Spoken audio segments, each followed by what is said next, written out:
नमस्कार। आज जिस घटना पर चर्चा होने वाली है ना, वो किसी के भी होश उड़ा देने के लिए काफी है। डिजिटल दुनिया ने जिंदगी आसान जरूर की है, पर इसके अपने कुछ बेहद खौफनाक खतरे भी हैं। आज हम साइबर ठगी के एक ऐसे मास्टर प्लान या कहें एक पूरे जाल को समझेंगे, जिसे देखकर अंदाजा लगेगा कि आजकल के क्रिमिनल्स कितने शातिर और एडवांस हो गए हैं। ये कहानी सिर्फ एक फाइनेंशियल फ्रॉड की नहीं है, ये केस स्टडी है कि आखिर स्कैमर्स किस तरह से लोगों के दिमाग, उनके इमोशंस और उनके भरोसे के साथ खेलते हैं। इस चर्चा में इस पूरे स्कैम की परत दर परत जानकारी सामने रखी जाएगी, ताकि इस हथकंडे की गहराई को बिल्कुल बारीकी से समझा जा सके। चलिए शुरू करते हैं। चलिए इसमें थोड़ा गहराई से उतरते हैं। 12 करोड़ 31 लाख रुपए, ये कोई छोटी रकम नहीं है। ये वो हैरान कर देने वाली रकम है जो पुणे के एक 75 साल के हाईली एक्सपीरियंस्ड मेडिकल प्रैक्टिशनर ने एक साइबर स्कैम में गंवा दी। सोचिए जरा, एक पढ़े लिखे और समझदार इंसान की उम्र भर की कमाई, जिंदगी भर की मेहनत इस एक आंकड़े में सिमट गई। ये इस बात का सबूत है कि साइबर ठगी का शिकार कोई भी हो सकता है, चाहे अनुभव कितना भी बड़ा क्यों ना हो। आइए समझते हैं कि आखिर ये पूरा खेल शुरू कैसे हुआ और इस बड़े धोखे की नींव कैसे रखी गई। इस तबाही की शुरुआत एकदम आम सी लगने वाली घटना से होती है। जनवरी के आखिरी हफ्ते की बात है। इन डॉक्टर साहब के फोन पर एक अनजान नंबर से एक सिंपल सा एसएमएस आता है। इस मैसेज में शेयर मार्केट में निवेश करने के लिए कुछ रेकमेंडेड स्टॉक्स की लिस्ट थी और साथ में एक लिंक। अब देखिए, जैसे ही उस लिंक पर क्लिक हुआ, उन्हें तुरंत एक व्हाट्सएप ग्रुप में जोड़ दिया गया। वहां उनका परिचय ऐसे लोगों से करवाया गया जिन्होंने खुद को एक बहुत बड़ी ग्लोबल फाइनेंशियल मैनेजमेंट कंपनी के सीनियर एग्जीक्यूटिव्स के रूप में पेश किया। ये जाल बिछाने का पहला और सबसे सिंपल कदम था। बड़ी खामोशी से शिकार को एक नकली विश्वास के घेरे में लाया जा रहा था। अब सबसे दिलचस्प बात यहां पर यह है कि इन ठगों ने अपना ट्रस्ट बिल्ड करने के लिए किस हद तक का नाटक रचा। ग्रुप में सिर्फ एग्जीक्यूटिव्स नहीं थे। एक बंदे ने तो खुद को शेयर मार्केट डायनेमिक्स पर किताबें लिखने वाला लेखक यानी ऑथर बता दिया। विश्वास जीतने के लिए ग्रुप के बाकी मेंबर्स, जो एक्चुअली में इन्हीं स्कैमर्स के साथी थे, लगातार फेक स्क्रीनशॉट्स और मैसेजेस पोस्ट करते रहे। वो दिखा रहे थे कि उन्हें मार्केट से कितना भारी मुनाफा हो रहा है। ये पूरी तरह से एक माइंड गेम था। एक ऐसी बनावटी दुनिया क्रिएट की गई जहां लग रहा था कि हर कोई पैसे छाप रहा है, ताकि सामने वाले के दिमाग में लालच और सुरक्षा दोनों का एहसास एक साथ हो। जब ये नकली माहौल अपना असर दिखाने लगा और निवेश में रुचि पैदा हुई, तो एक नया भ्रम, एक नया इल्यूजन रचा गया। निवेश करने के लिए एक जानी मानी इंटरनेशनल फर्म के नाम से मिलती जुलती एक बिल्कुल फर्जी ट्रेडिंग एप्लीकेशन डाउनलोड करवाई गई।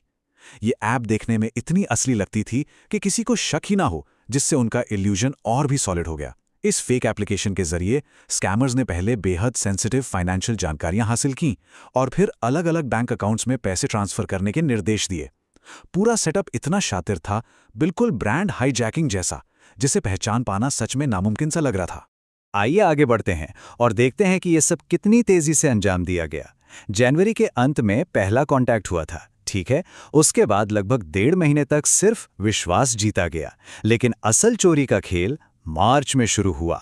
7 मार्च को पहला बड़ा ट्रांजैक्शन हुआ और देखते ही देखते सिर्फ 11 दिनों के भीतर यानी 18 मार्च आते आते 8 बड़े ट्रांजैक्शंस पूरे कर लिए गए। ये वो छोटा पर बेहद तनावपूर्ण समय था जहां असल में ठगी हुई और करोड़ों रुपए एक झटके में हवा हो गए। स्कैमर्स हमेशा ऐसी ही जल्दी में होते हैं ताकि शिकार को सोचने या क्रॉस चेक करने का वक्त ही ना मिल सके। लेकिन कहानी यहां खत्म नहीं होती। बात सिर्फ लालच या मुनाफा कमाने तक सीमित नहीं थी। जब लगातार पैसे ट्रांसफर करने के बाद डॉक्टर साहब थोड़ा हिचकिचाने लगे और उन्होंने मजीद फंड्स डालने से मना किया, तो पूरे घटनाक्रम का टोन अचानक से बदल गया। ठगों ने अपना असली चेहरा दिखा दिया। उन्होंने सीधे तौर पर धमकी देना शुरू कर दिया कि अगर आगे पैसे ट्रांसफर नहीं किए गए तो सारी प्रॉपर्टीज जब्त कर ली जाएंगी। ये वो खौफनाक मोड़ था जहां मीठी बातें और फाइनेंशियल एडवाइस सीधे तौर पर जबरन वसूली यानी एक्सटॉर्शन में बदल गई। डर और घबराहट का पूरी तरह से फायदा उठाया गया ताकि पैसों का फ्लो किसी भी हाल में ना रुके। तो सबसे अहम बात यह है कि इन लगातार धमकियों, खौफ और मानसिक दबाव के चलते उन 8 ट्रांजैक्शंस में कुल मिलाकर वही 12 करोड़ 31 लाख रुपए ट्रांसफर कर दिए गए। इस संख्या और इस हकीकत को एक बार दोबारा देखना जरूरी है। एक अनजान एसएमएस से शुरू हुआ यह सिलसिला एक पूरे आर्थिक विध्वंस पर आकर रुका। एक आम मोबाइल फोन और एक फर्जी ऐप के जरिए इतनी बड़ी रकम लूट ली गई। ये क्लियरली दर्शाता है कि आज के ये डिजिटल डाकू कितने असरदार और बेरहम हो सकते हैं। इन आंकड़ों के पीछे जो एक लाचारी और बेबसी है ना, उसको महसूस करना सच में बहुत मुश्किल है। और ये चल बहुत शानदार तरीके से दर्शाता है कि इन स्कैमर्स के भ्रम का स्केल कितना बड़ा था। उस फर्जी एप्लीकेशन पर लगातार ये दिखाया जा रहा था कि निवेश दिन दुगनी रात चौगनी तरक्की कर रहा है। उस ऐप की स्क्रीन पर जो आंकड़ा चमक रहा था वो था 54 करोड़ रुपए। 54 करोड़। पर ऑब्वियसली ये पूरी तरह से एक बनावटी, एक फेक प्रॉफिट था। ये संख्या सिर्फ इसलिए दिखाई जा रही थी ताकि दिमाग एक गहरे इल्यूजन में रहे। ये एक साइकोलॉजिकल एंकर था, ताकि जब तक 54 करोड़ का लालच दिखता रहे, किसी का ध्यान अपने असल नुकसान पर जाए ही ना।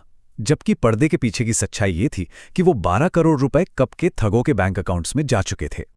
पर्दे के इस नकली खेल का अंत तब हुआ जब आखिरकार उन 54 करोड़ रुपयों को निकालने यानी विड्रॉ करने की कोशिश की गई, और जैसा कि उम्मीद थी, ठगों ने पैसे देने के बजाय और ज्यादा धमकियां देना शुरू कर दिया। बस यही वो पल था जब इस पूरे डिसेप्शन का, इस बनावटी दुनिया का गुब्बारा फूट गया। डॉक्टर साहब को एहसास हो गया कि वो कितनी बड़ी ठगी का शिकार हो चुके हैं और कोई मुनाफा हाथ नहीं आने वाला है। इसके तुरंत बाद पुणे साइबर पुलिस स्टेशन में एफआईआर दर्ज कराई गई और अब साइबर सेल इस पूरे नेटवर्क और पैसों के ट्रेल का पता लगाने में जुटी हुई है। लेकिन सच्चाई यही है कि तब तक जो भारी नुकसान होना था वो हो चुका था।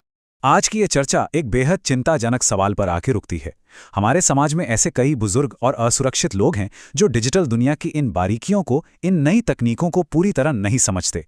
डिजिटल एक्सटॉर्शन और साइबर ठगी के ये तरीके हर दिन और ज्यादा आधुनिक और ज्यादा खतरनाक होते जा रहे हैं।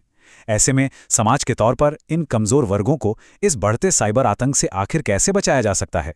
ये एक ऐसी समस्या है जिस पर गंभीरता से विचार करना और सबको जागरूक करना बहुत जरूरी है, क्योंकि अगला अनजान एसएमएस किसी के भी फोन पर आ सकता है।